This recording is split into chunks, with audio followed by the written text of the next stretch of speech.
Time to abandon ship. Oh no! Here we go!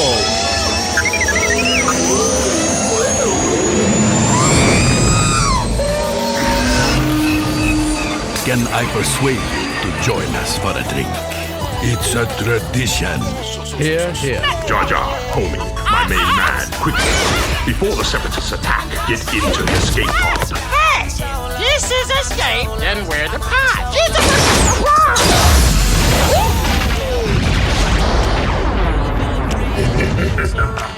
Welcome back to Star Wars Escape Pod. I'm your host, Josh, and we have Reid joining us again on the show to chat all about the Colin Trevorrow leaked script plot points and some of the concept artwork that supposedly got out along with it. We have no idea if this is real or not.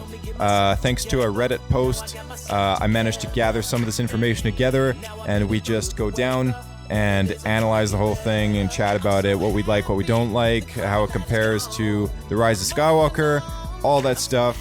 So let's get down to the surface of Tatooine and meet Reid in the cantina.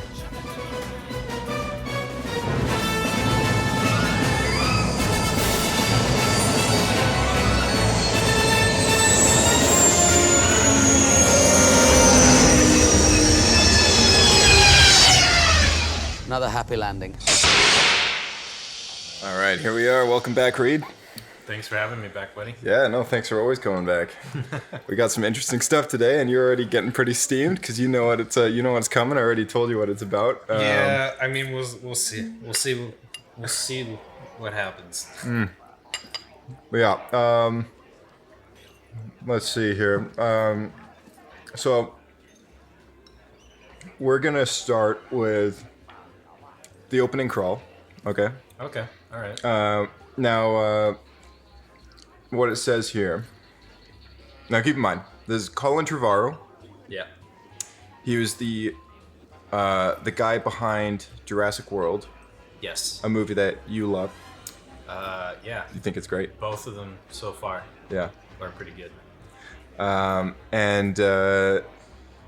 I mean, other than that, I can't actually think of anything else the guy's done that's really stuck out. But Yeah, I don't know either. But yeah, I definitely enjoyed Jurassic World and the Jurassic World Fallen Kingdom. Those were some solid movies.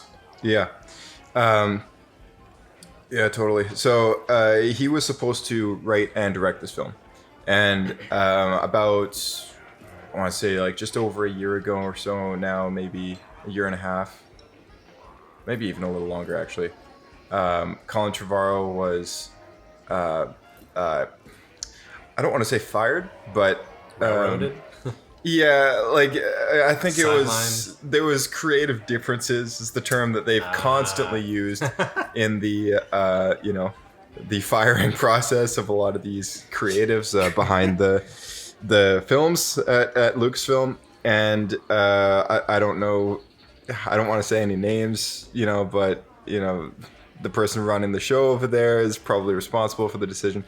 And, there's no hard feelings, though. Like, Colin Trevorrow did end up getting a story credit in The Rise of Skywalker. He did get a story credit, which probably entails that they used some of his stuff.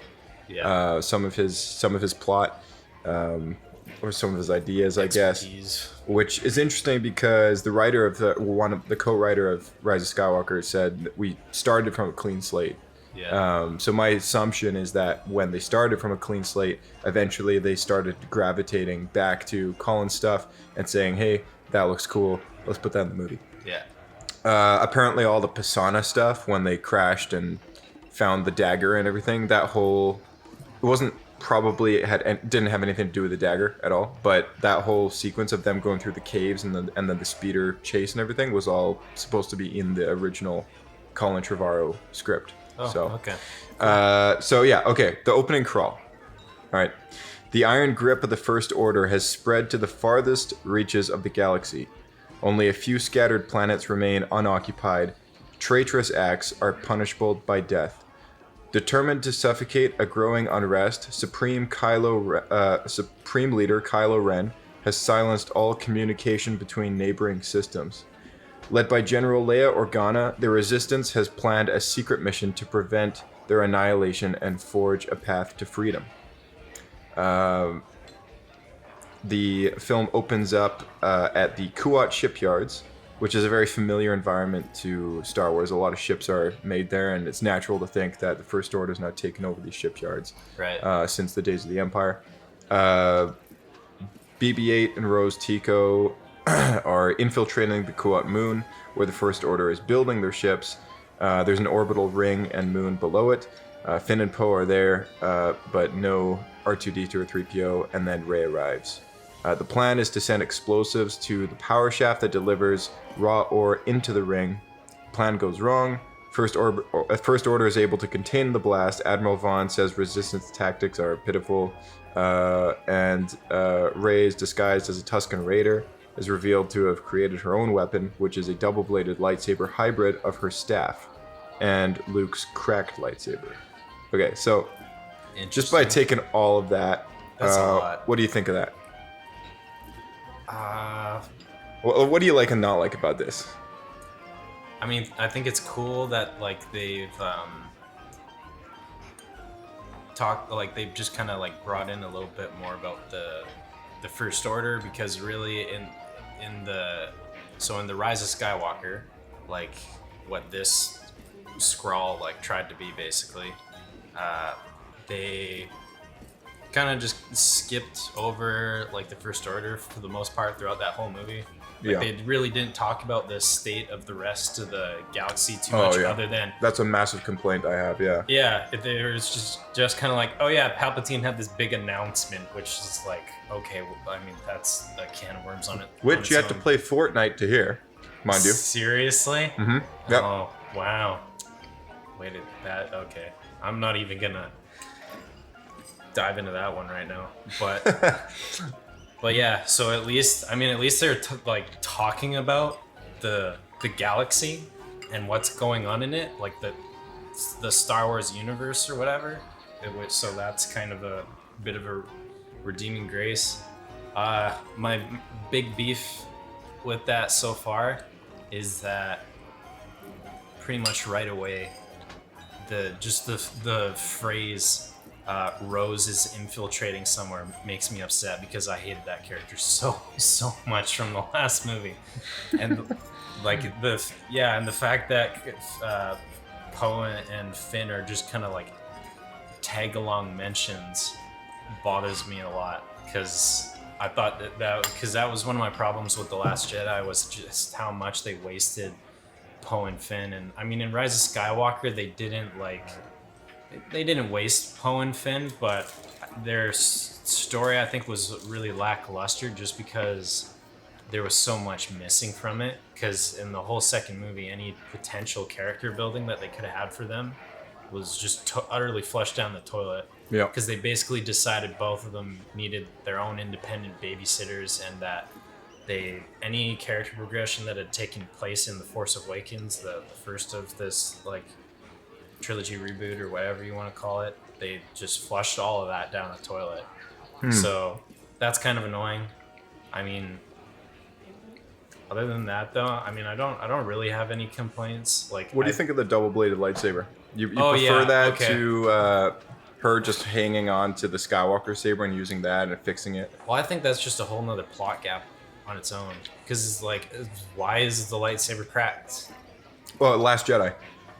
And in Last Jedi, there was a moment where Rey and you've only seen this movie once because you hate it so much. I watched it once. I hated it so much. So there's a moment where it's at the end of the throne room scene when Kylo Ren kills Snoke. Okay. And him and Rey partner up to take out all the red Praetorian guards. Yes. And at the end, they're kind of standing there, be like, okay, like what just happened, and like how do we move on from this, right? Yes. Like we were enemies before, and now we have these connections. We've had intimate discussions, and and now we've just fought and killed the supreme leader of the First Order, right? Yeah. So they have a little moment there, and Kylo Ren gives her his hand, and he reaches out and says, "Join me, and we'll let the past die, and you and I can basically just forge a new path ahead, but leading the First Order, right? Yeah. And Rey doesn't want to give into that, and that's what they referenced in the Rise of Skywalker throughout the film. Like, is that at the end of the lightsaber duel, when Rey bests Ben after he kind of Ben bested Rey, but in his moment of hesitation, he drops the lightsaber when he senses his mother's death, and he's just done, right? And then Rey kind of gets the upper hand with that moment and stabs him through the gut. Yeah. And then when she heals him, like, he's kind of different, and he looks at her, and then she says that little line about how she wanted to take his hand, but she wanted to take Ben's hand, not Kylo Ren's hand. Oh, and that was referencing the Last Jedi, that moment. But in that moment, when she kind of gets herself out of that situation, she reaches out and grabs the Skywalker saber from Kylo Ren, because she tossed it to him at the very last second of the battle to take out the last guard, because he loses his own saber. So she tries to snatch it back, and they're caught in basically like a force lock of like pulling, like tug of war basically, with the lightsaber back and forth. And then slowly it starts to glow from the inside, and then the whole thing cracks in half and shatters. And we just assume that she picks up the pieces, because later on we see her holding the broken lightsaber on the Millennium Falcon when the Resistance escapes Crate. Right. So, and then she says to Leia, like, how do we rebuild from this? Like, how do we come back? And that's where the movie kind of leaps off. But what do you think of? And in this movie, there was like a brace that she put around the lightsaber, like a leather brace. So what do you think of like that compared to her? Like, at the very end of the movie, we did see her yellow lightsaber, which looked like it was made out of a piece of her staff. But like, do you like the idea of opening up and being like, hey, not only has she been actually training, but now she's built herself her own lightsaber? Like, does this like change her character's like progression at all, in your opinion? Or Yeah, well, I think it kind of just leaves, if that's the direction they had taken, I think that would have left like a really big gap, because it's kind of like, because I mean, like, I'm glad they talked about how, like, the rest of the galaxy and what the First Order's doing it and stuff like that, but up until that point we really had no information about like what the First Order was doing in the galaxy, so we have no idea how much time it took them to take over the galaxy. Yeah, for and sure. So in the Rise of Skywalker, it's a year, but we don't know what the time gap with this one is. It might have been longer. It might have been longer. So exactly, and so we don't like know. I just cinematically, I think that would have just like not like carried over well, because like in Force Awakens and in The Last Jedi to an extent, well, even in the newest one, Rise of Skywalker, you kind of like see their lack of skill as like Jedis, or I don't know, or like Force not users. Even, Force users, like not even legit Jedi. And so I think that would have just like been kind of like, just one, for me, another one of those like shrug moments, like, okay, like whatever, like just plot point with a hole in it. Let's I guess we'll just move on from there. I don't mind it. It's kind of like it's kind of like how between episodes 2 and 3, Anakin, loses his lightsaber and then he just comes up with a new one, right? Like, we just assume between the films, like, he makes a new one, right? But I guess for me, like, what I didn't like about this movie, not the script, the real movie, like the Rise of Skywalker movie. What I didn't like about it was that they did fix that lightsaber, and I was ready to accept that it was gone, and I was like, okay, like, we're moving on from the past, right? Like, we're moving on to something fresh, something new. We're not recycling old ideas anymore. And then we got the rewrites, and now we're still doing the same thing, recycling old ideas. Yeah. But I like the fact that she kind of had her own identity of like, like in the first film, we see her fighting combat style is geared around using her staff, and now she's got a staff saber. So like, I feel like it was a good kind of like progression forward. And if the time gap was long enough, like say like 3 years, I could have bought it, because 3 years is like the Clone Wars kind of era of length. Right. It takes over 3 years. So I could have gotten into that. I'm actually digging the double bladed lightsaber. But okay, let's move on to the next one. So there's a bit of a battle. And Poe, Finn, Rose, Rey, and BB-8 steal a Star Destroyer and escape. A ship called Knife 9 contains the Knights of Ren, arrive at the Kuat system. Ren kills Admiral Vaughn for his failure. Figures. A cut to Coruscant, no longer a vibrant city. The new structures are built atop the Art Deco structure of the Old Republic. Occupied by the First Order now. They have a Citadel Palace there. Citizens are scavengers, basically. Chancellor Hux, and is addressing Biskova, traitor who helped resist and steal the Star Destroyer. Kova is executed with a light blade guillotine.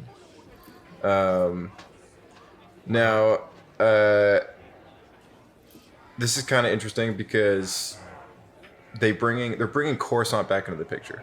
Yeah. Which is a really nice callback to like the prequels. Yeah, I like that because it's like, if through those movies, and I guess I can't remember if we got any teases of it at all in like the Return of the Jedi or anything like that, but like that planet is like pretty central to like everything. Like, I mean, it's literally the center of the Republic and the Senate and stuff like that. Yeah. So I think that sound like, to me, that actually seems like a good direction for them to go, because it like symbolizes like the First Order's control over whatever they're calling their empire now. I guess just the First Order.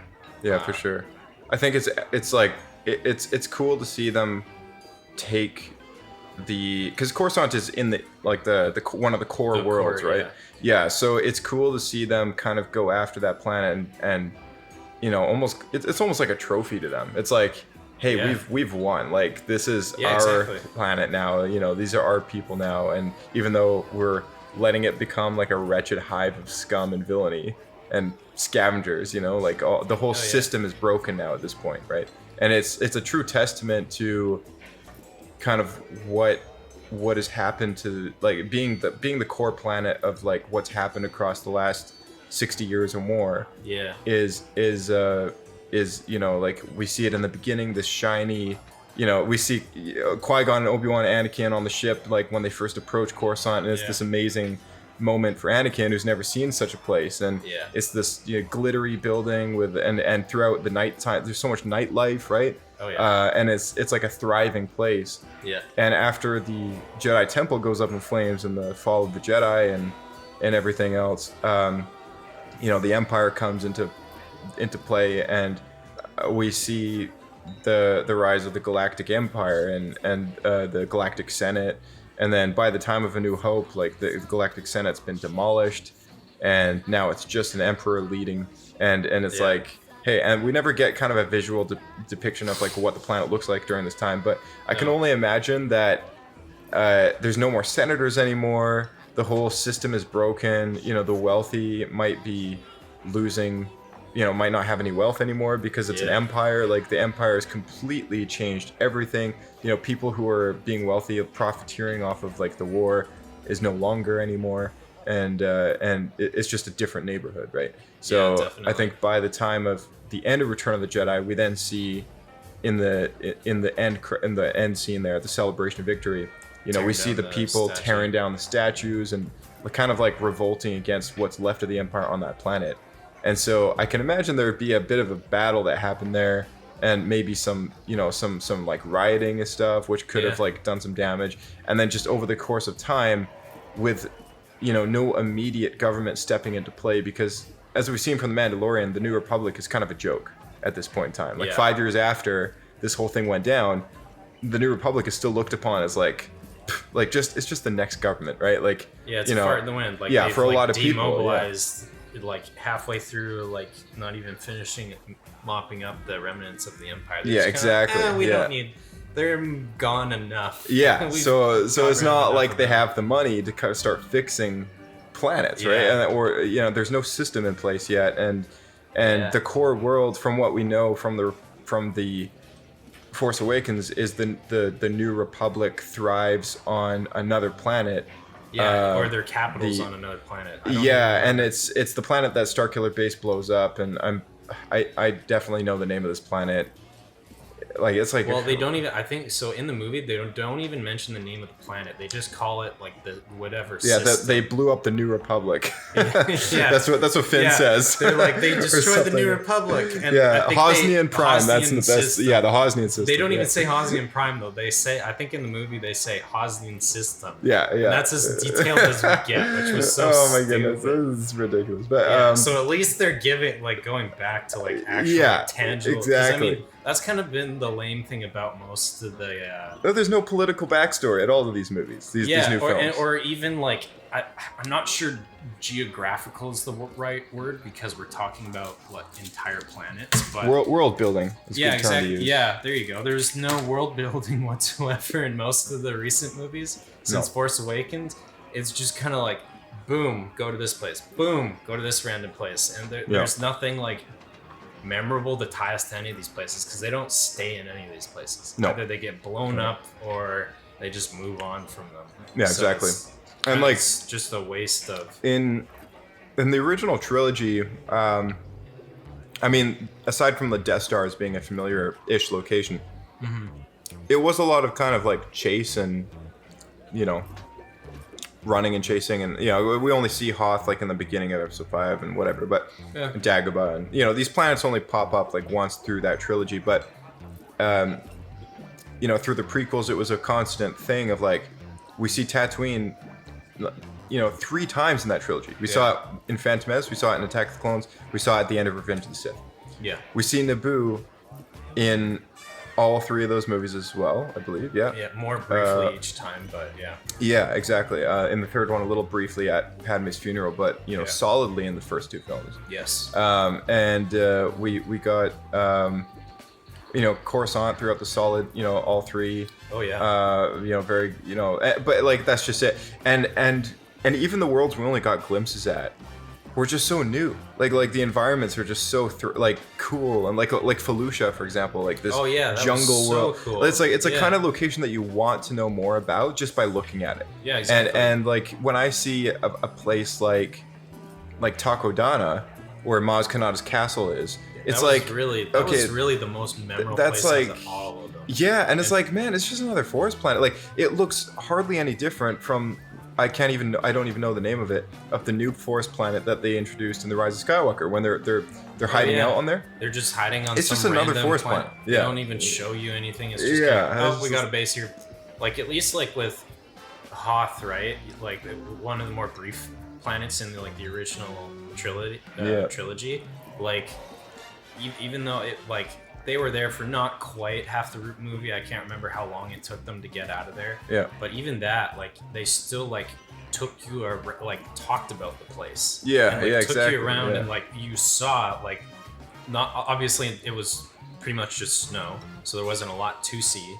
But at least you got the opportunity to see the planet, understand what they were doing there, and they made it pretty clear that they obviously didn't have a lot of intention to stay there, and they at least explained why they were there in the first place. In the Rise of Skywalker, they kind of were just I don't think once they ever explained why they were at this planet.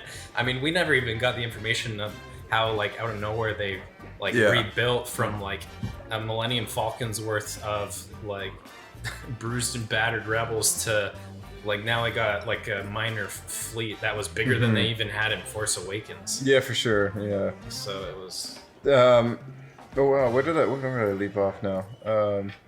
Oh yeah. Talking about Coruscant. Yeah, Coruscant. Yeah. So Chancellor Hux, Coruscant. I gotta quicken up the pace here, but I'll take a quick moment to show you this because also leaked concept art came out. Oh, sick. And so this is here. This is Rey with her double-bladed lightsaber. Okay, that's taking out some First Order troops there. That's pretty cool. Yeah. Let me just increase this brightness. There we go. Nice. So that's that.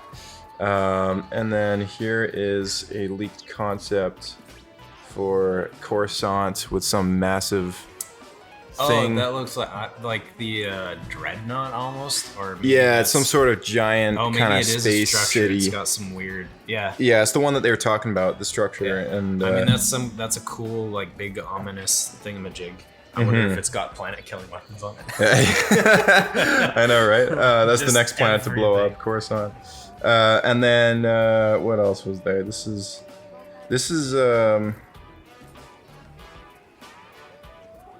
another idea of kind of what it looks like. That's R2 and 3PO making their way through the city streets. Oh wow, okay. On the lower levels, but yeah, it's just a scummy so looking wow, they're place. really creating like a hopeless, like desolate.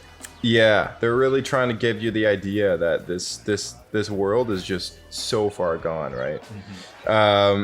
Now, Hux and Commander Selleck have a meeting with several alien warlords. First Order has allies. They're aware of Rey being the last Jedi, which calls back to what Luke says at the end of The Last Jedi, which he says to Kylo Ren, "I will not be the last Jedi." Council wants to know, where is Kylo Ren? He is missing. Hux only knows he's gone searching for something of greater power. Cut to Mustafar. Kylo Ren is alone except for a Darth Maul-esque droid. He has stubble indicating search has been for a long time, so it's a bit of a time jump later. Okay. And Ren is being haunted by Luke's Force ghost. Luke has a quote where he says, "This is where the dark path leads, an empty tomb." And Kylo says, "Where did your path lead?" And Luke says, Luke is trying to convince him to go back to Leia. Kylo Ren says, "I'm going to be more powerful than any Jedi, even you." That's exactly what Dooku says to Yoda in Attack of the Clones. Yeah. In Vader's temple, Kylo finds a Sith holocron which reveals a hologram of Palpatine. Notice that it says Sith holocron, not Wayfinder device. Recording is for Vader. Palpatine has a contingency for Vader if Luke kills him. This really plays up well with Palpatine's contingency plan, which is a part of all of, like, you've read the Shattered Empire comic book, right? And now, have you also played the Battlefront 2 campaign with the Sentinels and everything? So you know what I'm talking about when it says the contingency plan. There's this giant plan of, like, if the Emperor ever died, he had a plan in place. So this is calling back to that. It's a contingency plan for Vader if Luke killed him. And because Palpatine foresaw all this stuff, it totally makes sense. Yeah. Palpatine's dead, you know? Like, he's gone. And he says, like, to Luke Skywalker, "It is your destiny, like, strike me down, with all of your hate and do it." Vader is to take Luke to Remnicor system to see a person named Tor Valum, who is the master of the Sith and Palpatine's teacher. Now I'll take a quick break, show you this. This is a leaked concept artwork of Luke catching Kylo Ren's lightsaber blade as a Force ghost. Wow. That's a very good callback to the Mortis trilogy in the Clone Wars, where these three beings with great power were able to completely not be affected by... Well, actually, that's not true. The father, who is supposed to be kind of like an Anakin Skywalker-ish middleman to the light and the dark, being his son and daughter, constantly fighting on this mystical planet called Mortis. And he's able to grab Anakin's lightsaber and shove it back in the sheath, in the hilt, when he feels threatened, and he takes it out and he's like, "Who are you?" And, what are you doing? What is this place? And then he kind of reaches out, casually grabs the end and, like, puts it back in his lightsaber, and Anakin is just blown away of what the heck just happened. No kidding. And it's really cool to see, like, Luke Skywalker pulling that on Kylo Ren. He's like, and this all calls back to, like, the last time we see Luke in the flesh, not in the flesh, in figurative speaking. Yeah, figurative speech here, in Force, like, projection mode or whatever. Yeah. And he goes, "See you around, kid." Just kind of tip of the hat, like, "See you around." And bye, have a great time. Immediately I was, like, speculating, like, oh yes, like, the next movie we're gonna see, like, Kylo Ren being haunted by Luke's ghost, and we never got that. Oh yeah. And I mean, from the sound of this stuff so far, even as much as I disliked the last movie, most of the elements that they're bringing, they make it more over- meaningful. Like, and like the kind of routes or like the direction they're taking, like to continue on with the storyline, it doesn't sound that bad. Yeah. Like I don't think I would have minded it too much. Yeah. So yeah, we're not even like halfway there, and you're already like, okay, this I can get into this. Well, there's still a few things that disgust me, or specific characters. Yeah. Or one specific character. So far. Well, she's not like a crazy big part in this movie, but so Tor Valum, from legend, we know that Darth Plagueis is Palpatine's master, and not to like jump to the immediate conclusion that like Tor Valum is Darth Plagueis, but it is possible that he could be, because Sheev Palpatine is Darth Sidious. Tor Valum could be Darth Plagueis. Like he might be Darth Plagueis, and this is just his real name that Palpatine is revealing to Vader, and saying, "Hey, Darth Plagueis is actually still alive. Like, you know, go. If I'm dead, go take your son there, and get him to train Luke in the ways of the dark side of the Force, right?" So, you know, and there might have been some back plan to be like, "Hey, when Vader shows up, make sure you kill him, and this kid can be your new apprentice," whatever. I don't know. So cool that we're back on Mustafar, all that stuff. After scanning Kylo, the holocron explodes and releases red lightning, which burns Kylo, who screams in pain. Cut to Resistance base on Kor Alaf. Leia is introduced as she feels what's happening to Ben. Chewbacca and Lieutenant Connex, who's, you know, real life Carrie Fisher's daughter, tells Leia that the Kuat team is back. They're shocked to see a Star Destroyer, which has landed on the planet, and you know, Rey's using a mind trick on the First Order officers who are still on the ship. So they basically like kidnap the ship and their whole crew. Rey confides in Finn that she doesn't feel like she has what it takes to be a Jedi and can't live up to everyone's expectations. Finn asks her if she still senses Kylo. Rey confesses she's been having nightmares. Finn asks if it's Kylo, and she says that she can't explain their connection because he's not going to get it, because he's not Force sensitive, or in this version at least, he's not.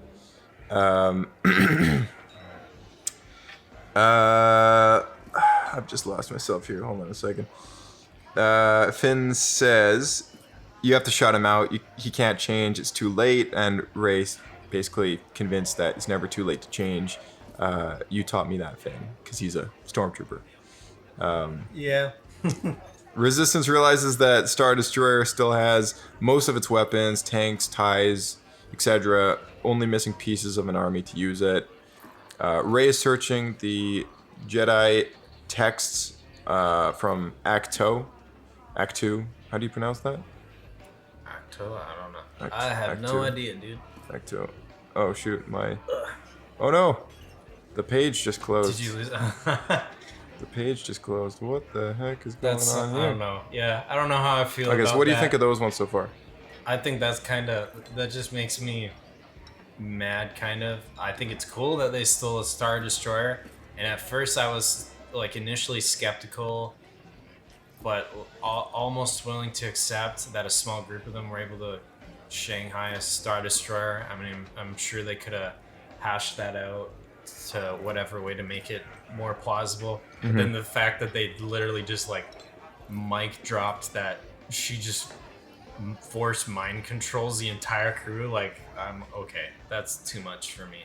That's pretty ridiculous. Oh man, this webpage, dude, is freaking out. Okay, so Resistance realizes that. Oh yeah, sorry, I've already got that one. So they realize that the Star Destroyer has most of its stuff still. Big deal. Rey is searching the Jedi text from Acto, discovers under Coruscant Jedi Temple there is a communication system called a Force Beacon from the Old Republic days that can send a signal to 50 planets. They plan on using it to get allies.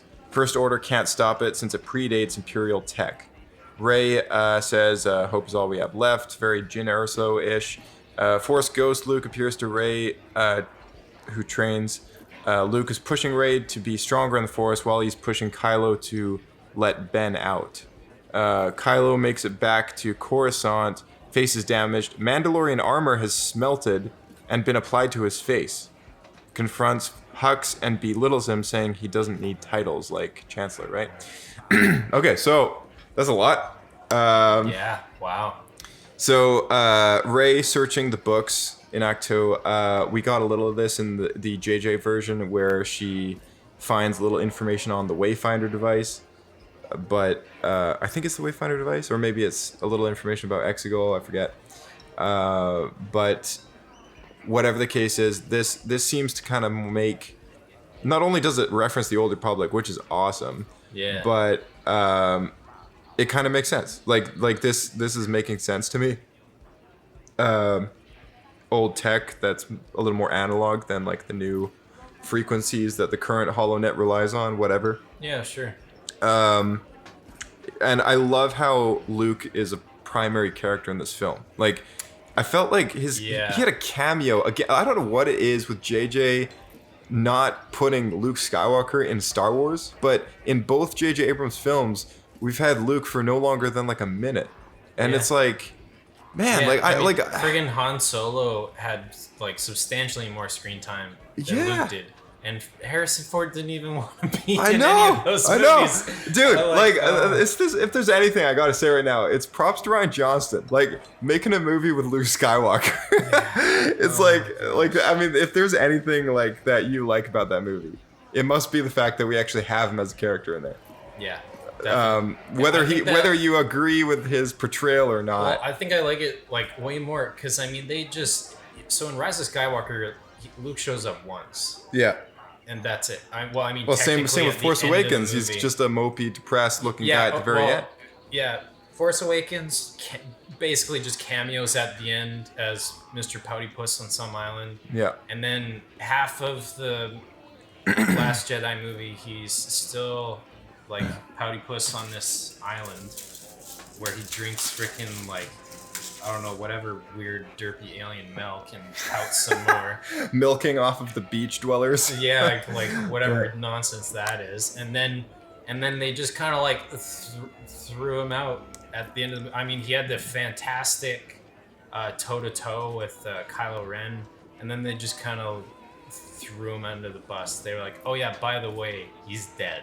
And I was like, oh, gee, thanks. And then, next movie shows up technically twice, but only has like a handful of lines during one of those appearances. So I think this does way more justice to like the significant, because the whole point of Star Wars, like one of the main plot points is that it's about the dark side and the light side of the Force. Not that it like it's not interesting to have like a rebellion and whatever imperial domination taking place. That's the smaller scale battle. Yeah, that's the smaller scale battle in the grander scope of things. For sure. Yeah. And so to almost like totally remove it, I mean, in Rise of Skywalker, I mean, Rey and Kylo Ren had a really interesting dynamic, but I think that just, like I was saying, that does so much more justice to the significance of Luke's character, because Luke is like the centerpiece of the original trilogy, and he's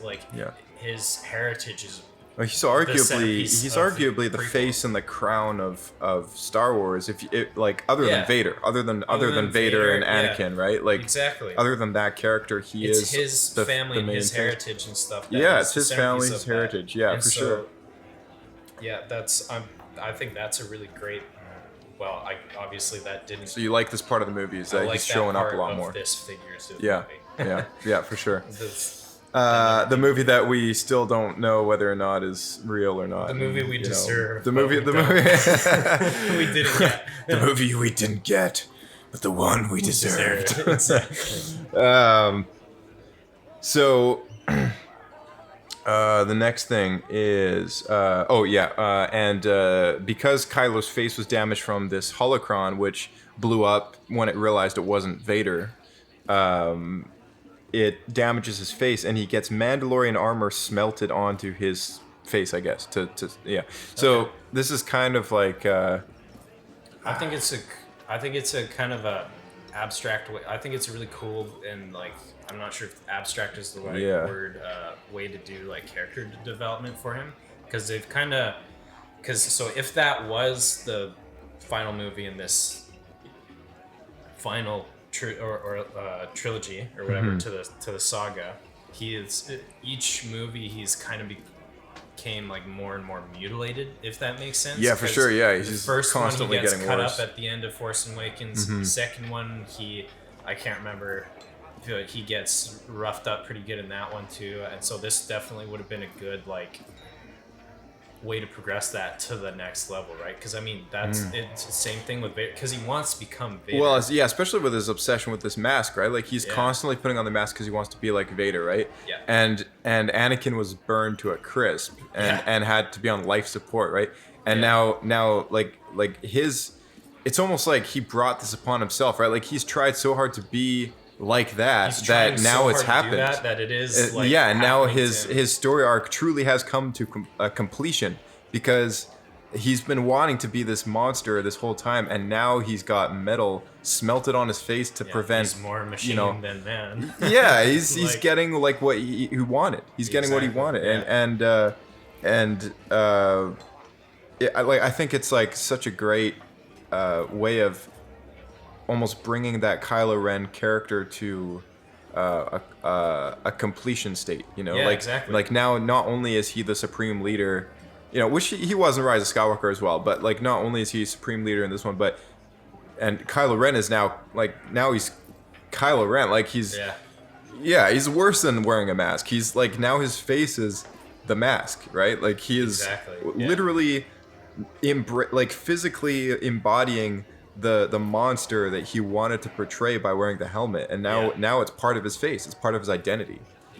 So that's what I love about this. But so the next thing is Rey to Luke as they train.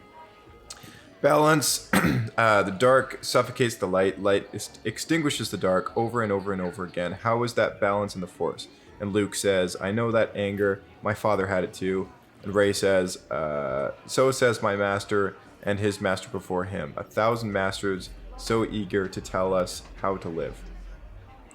So a little bit of an exchange there. Rest of exchange between Rey and Luke is basically Rey trying to back away from being a Jedi. She admits that no one, and Luke's trying to convince her. He says that the Force is speaking to her.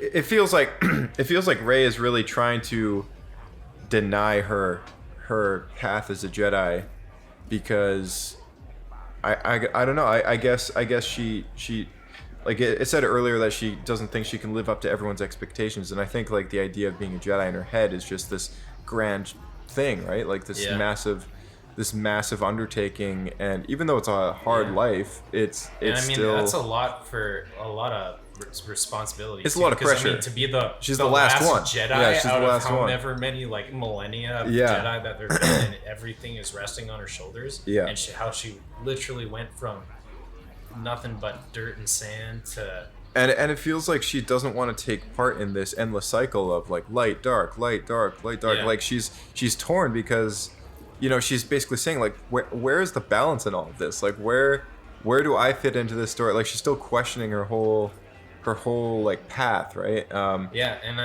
So I kind of like that. I can dig it. I think that's an interesting because we really haven't had that type of mediation yet. Yeah. In any of the story arcs of the characters, so that's an interesting direction to take that. Yeah.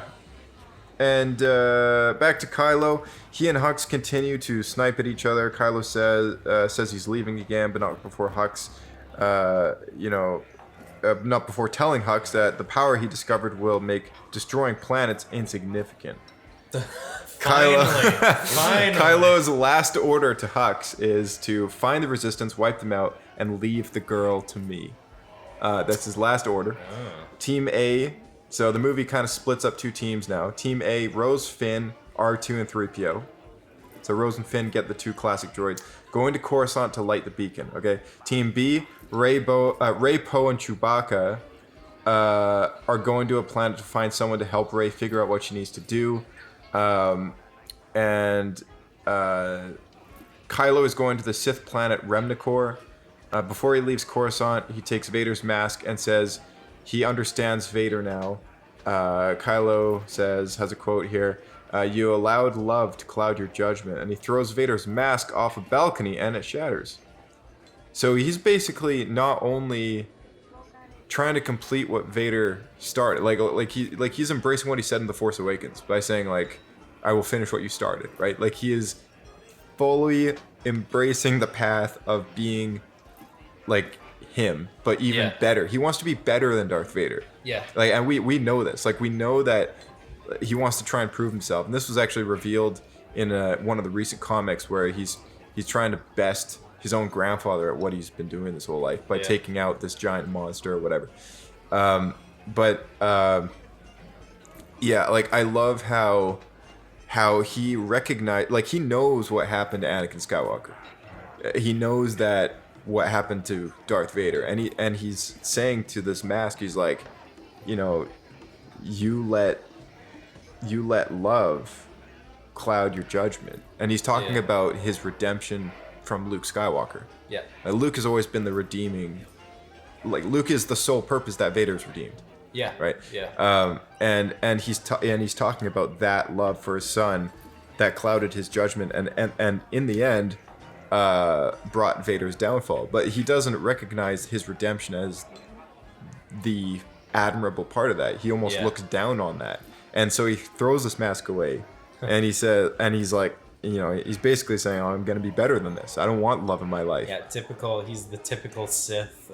He's giving it all maniac up by this point. He's like, all right, I'm better than everyone else. Time for me to conquer everything. Yeah, exactly. Leia stays at the base overseeing the resistance. Before Rey leaves, she and Leia have an exchange where Rey says she believes there's still good in Kylo.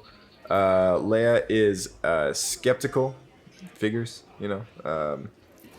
That's interesting that it would be Leia that's the skeptical one and not Rey. Yeah. Vice versa. But Rey believes in her Jedi training. Leia says, "You're not like my father or my brother. You're new. Whatever happens, remember the Force chose you, Rey. Your story isn't written by anyone else." This is something very similar to what she says in The Rise of Skywalker to her. You know, she basically says something about her, you know, choosing her path or whatever. You know, you are what you want to be, kind of thing. So yeah, and then she decides to be a Skywalker because exactly. Yeah, they made it more about her name and her lineage rather than her, you know, choice to be a Jedi. And she, like, we don't really see any of that come to fruition in the JJ edit or the Rise of Skywalker, because you know, like the movie kind of introduces her from the get-go as her training and everything, and it's like, oh, okay, yeah, she's really embracing this whole Jedi thing, right? Yes. So she doesn't really ever question that destiny. So First Order tracks down the stolen Star Destroyer to Kor Alaf. Resistance then escapes. Team A, which is the Rose team, successfully infiltrates the Jedi Temple and turns on the beacon. Cut to a different place around the galaxy, receiving the signal. There's a boss cameo currently. It is then cut off by the First Order. Team A then flees to the underbelly of Coruscant. So that's kind of cool. We get a moment kind of like the like the beacons, and you know, the beacons are lit. The beacons are lit. we get a moment like that. John Doe calls for aid. So we get a moment like that in Star Wars. Yeah, that's awesome. Right on. Team B, which is Poe and Rey, they are being pursued by the Knife Nine, which is the Knights of Ren, and eventually reach the planet Bonaden. Kylo reaches Remnicor, confronts Tor Valum, who is 7,000 years old.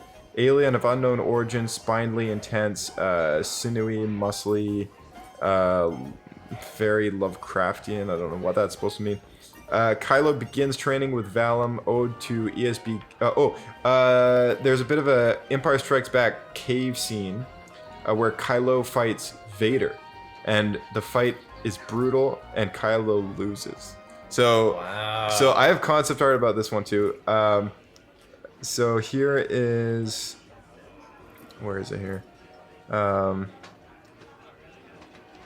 Okay, this is the world that supposedly, I guess, Rey and Poe end up going to. Okay, that looks pretty cool. Yeah, glittery place. Kind of reminds me of the one that we did see, that we met Zori Bliss a little bit. Looks like that kind of city around the lake in a snowy, but more snowy. This one's more lit up. And there's a shot here of Kylo fighting Vader in a very Empire Strikes Back kind of cave moment where he almost goes up against, like, I guess trying to find this guy, he's tested. Yep. So he reaches Remdicor, confronts Torvallum, and Torvallum, sends him in a place where he has to kind of face his idol, and he loses miserably. Like, Vader bests him bad, right? Oof. Like, and that's all it says. Banadan, Poe takes Rey to a seer who can pull information out of memories. The seer pulls a star chart out of Rey's mind from her visions with Kylo. Knights of Ren show up and fight Rey in a lightsaber battle. She defeats them, and Team B escapes. So Rey in this version kills the Knights of Ren, and interesting. Poe takes her to, like, what is this, like, Star Wars version of, like, a shrink or something. Yeah. And she pulls out a star chart out of Rey's mind from her visions with Kylo. I don't know what that's all about. Both Rey and Kylo eventually get to Mortis. So I don't know where this comes into play, but if you know anything about Mortis, I just explained a little bit. This is kind of a random nugget thrown in there, but really cool. I love Mortis in the Clone Wars. It was such a great trilogy of episodes. Leia asks Lando if he will organize the smugglers and fight for the First Order. So we see Billy D return, and instead of going off and calling the entire galaxy to show up, that's what the Beacon is doing. Lando is asked to go and rally his crowd of people, like his kind of smuggler world of guys, right? He might have a lot of connections at this point. It's reasonable to think that he can bring in a few extra hands. Yeah. Not a galaxy worth of people, but something a little more kind of understandable of, like, okay, yeah, go get your smuggler friends. Like, rally everyone you can, everyone you know, because there's going to be a fight that goes down. Rose is captured, tortured by the First Order. No hallelujah. You don't seem surprised. No. I don't hate the character. I don't hate the character at all. But finally, you're. Finally. But she's able to escape. Sorry, it wasn't so much the character that I hated. It's just the role that character had. Yeah. And the fact that they turned her into, like, a babysitter for Finn, and made her his moral compass. Yeah. And that, to me, they just basically melted Finn's character from that point for me. And it was the same thing with Poe, except the purple-haired lady or whatever. Yeah. So to me, anyways, sorry. That's on. fair. Continuing. Okay, so she's captured, tortured, and able to escape. Finn, R2, and 3PO start a citizens' uprising on Coruscant around the First Order Citadel Palace. So we got Lando going off to rally all the smugglers around the galaxy. We got Finn and the droids starting a citizens' uprising on the planet. And then Leia brings her forces to Coruscant to battle the First Order. So a massive space battle and ground battle kind of takes place, similar to Phantom Menace, where we had space and ground battle happening at the same time with a lightsaber fight. Yes. And Return of the Jedi, same thing, like space, ground, lightsaber duel, all happening at the same time. That's pretty cool. So it's kind of mirroring that really well. Chewie flies an X-Wing. Rey and while this is all going on, battle on Mortis. So the lightsaber duel is happening, but in the place where, like, the binding of the Force is essentially, like, Mortis is this really kind of cool philosophical place, and it exists, but it also kind of doesn't exist. Like, it can't really be found by just anybody, kind of thing. And it's a place where time doesn't really exist, and it's this crazy place. Like, it's this crazy place.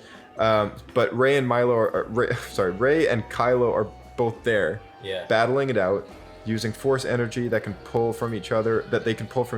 This is kind of weird. This is kind of interesting because the whole force energy that can pull from each other is kind of something that Palpatine was doing in the Rise of Skywalker in terms of force energy and everything. So they're basically, this is the light side and the dark side, the yin, the yang, kind of fighting each other, clashing with each other, but they're cycling this like force energy around them that's like replenishing them, and I don't know, like it sounds pretty cool because like that's kind of the way that they depict the light and the dark is on Mortis, especially, is there's an endless kind of balance between these two forces, right? So it's happening in the place. At some point, it is revealed that Kylo Ren is the one responsible for killing Rey's parents at the behest of Snoke. Towards the end, Luke, Obi-Wan, and Yoda appear as Force ghosts to save Ben, but are unsuccessful, and Ben is, it just says, extinguished. I guess sucking the life force out of him or whatever. I don't really know. I guess maybe something happens. I don't know if Rey kills him or if he's just this is, I don't know. It's a bit more vague. But it says what's RMB? It seems to be at the end. Just for housekeeping's sake. The Resistance won. First Order loses the battle.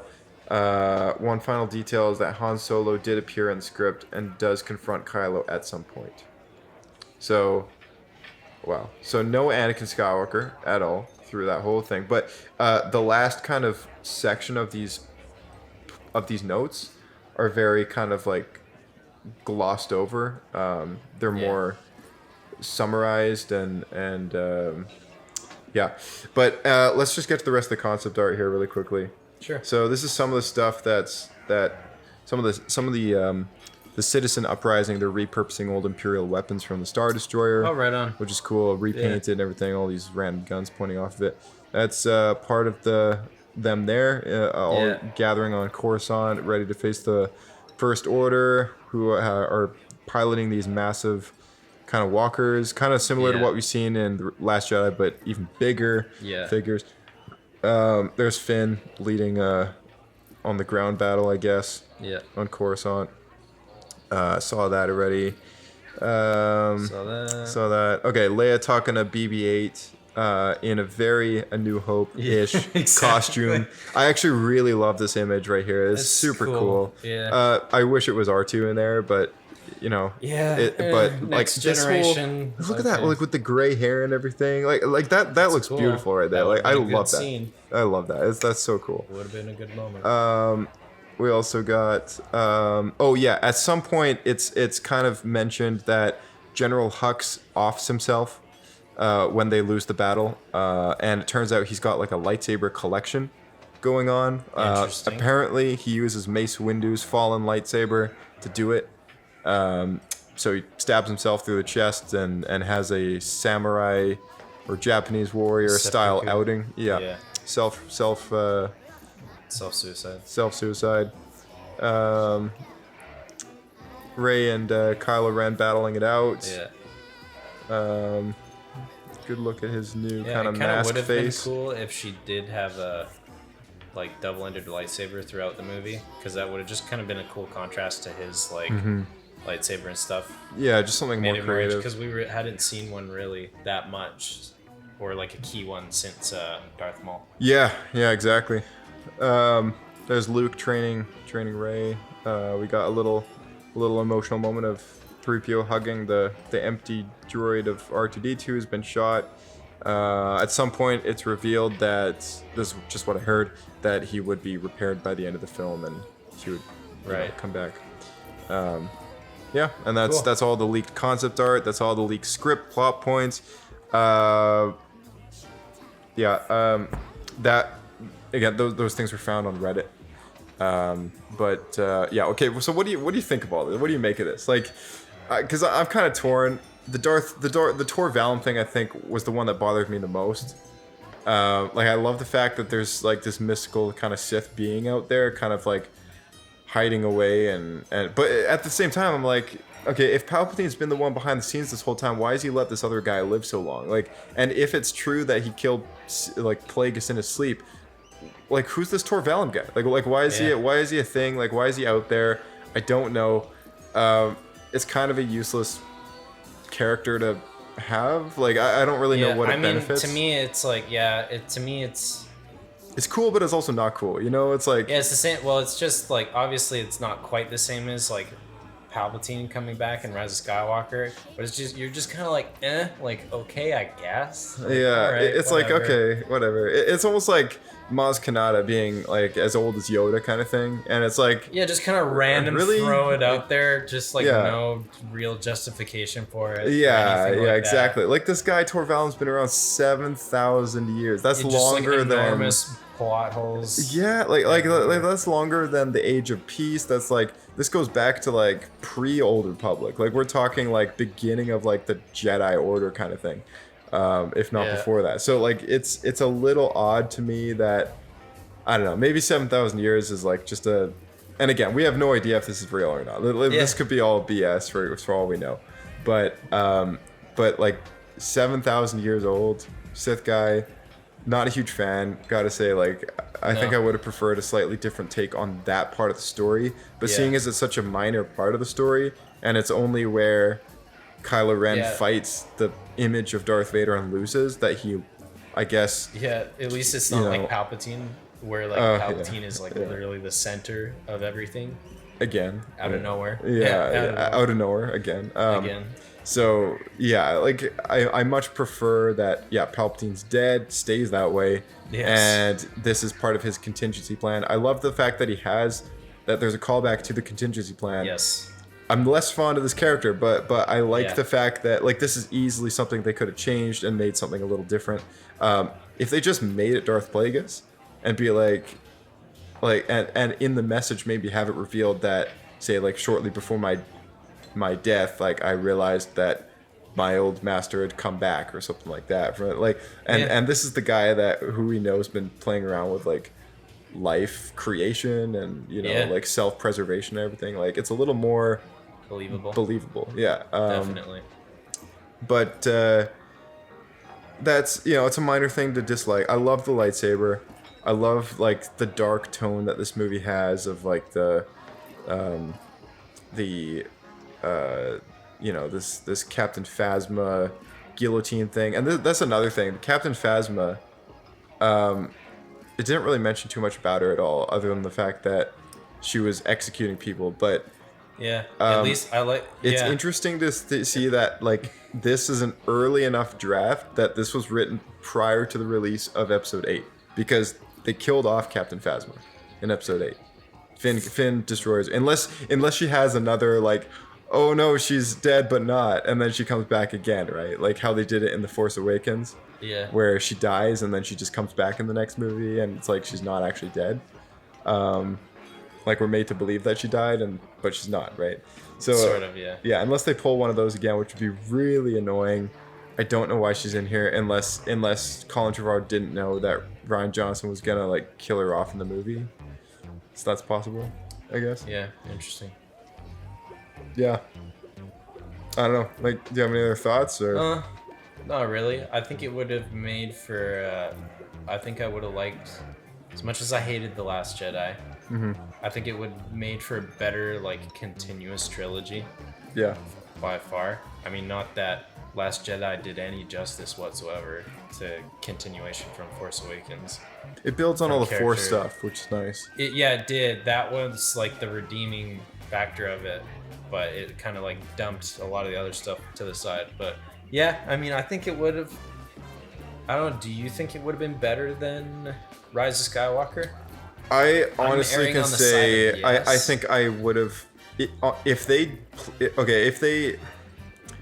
Here's the thing: if they used the Mortis stuff well, and like it wasn't, negating anything, and it didn't take away from like how it's been portrayed before in the Clone Wars, and if they did it right, because these are just plot points, like we have no idea how it would have been pulled off. Like if they did this correctly, I can feel that there's more just backstory to this. Like there's just more relevance to all of this. Like there's more believability to all this in the context of the saga.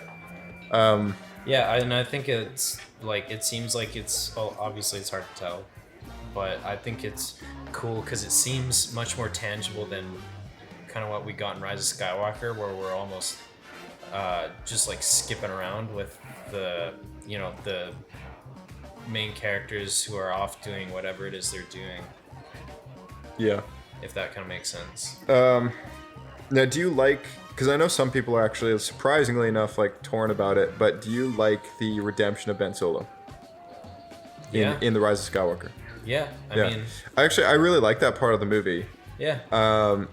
This kind of leaked script plot point of him being extinguished. I don't know if that's just a figure of speech to Kylo Ren being extinguished and like.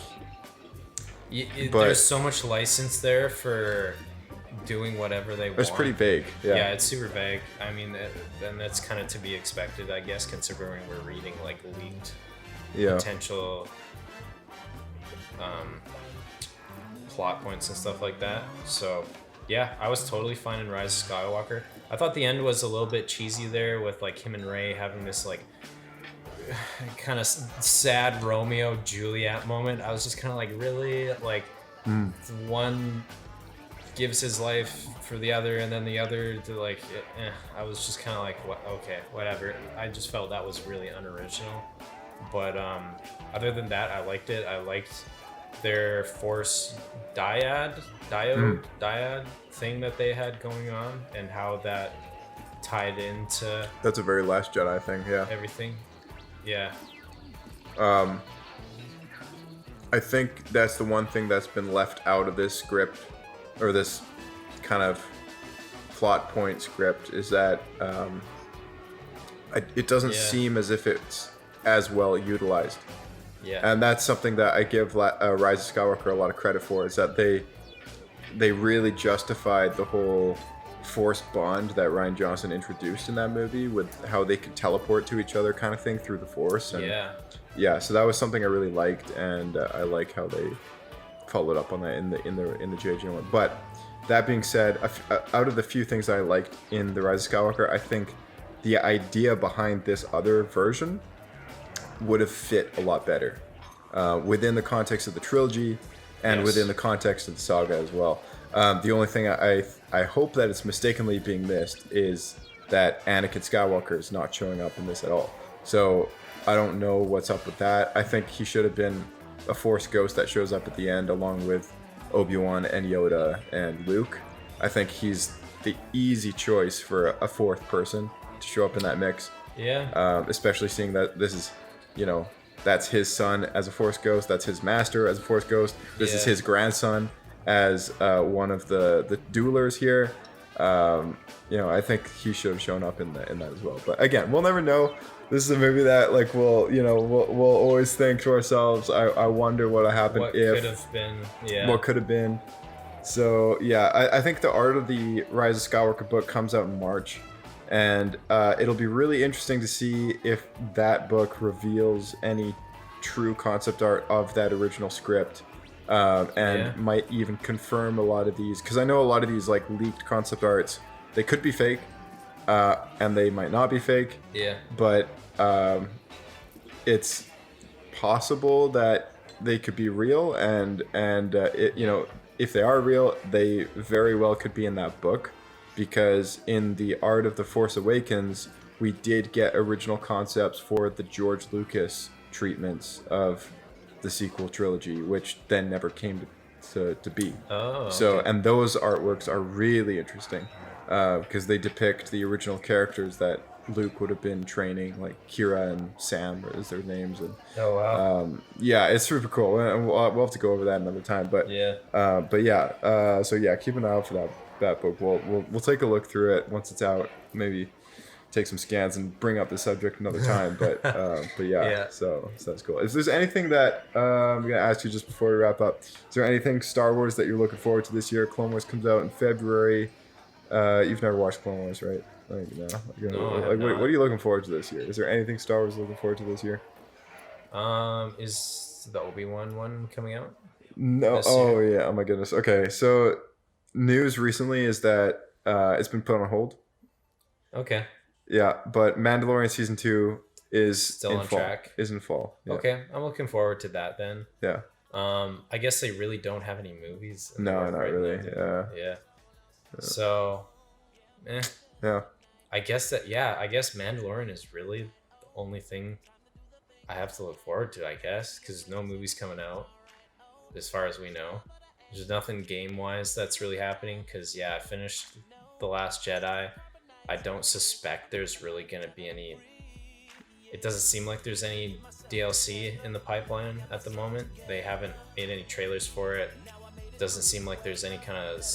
I don't remember if there's like a season pass thing that you could buy for it or not. Yeah. So I don't know if they're going to put in any extra story stuff for that. Because like they did set it up for a sequel. So not sure when we can expect to... Yeah. All right. Well, Yeah. cool. Well, thanks for coming back on the show. Yeah, it's fun talking, dude. All right. There's things about this that I don't like. Things about that I love. Same as Rise of Skywalker. There's things that I like, and there's a lot that I don't like. So a healthy medium for me would have been a collaboration between these two scripts. But again, don't take this at all as fact. None of this concept art could be real. None of these script plot points could be real. But take it with a grain of salt, as they say. But let us know what you think about it. What would you prefer? What do you like? What do you not like? Send us a voice recording to theescapepod@outlook.com or shoot us a tweet at SWEscapePodcast. That's how to get in touch with us. Please share this podcast with your friends. It's cool to see the listener base grow. It's encouraging for the show. And if you're on iTunes, leave us a good review because that's what counts. And Ahsoka comes back to us on television with Star Wars: The Clone Wars, February 21st, 12 episodes to go. Kenobi has been put on hold. Super unfortunate news about the script rewrites that are happening, but they're happening. So, bear with us as we all kind of brace for any more terrible news about it, hoping for the best. But, regardless, thank you again, Reid, for coming back on the show. Always great to have you. And to all you listeners out there, thanks for listening.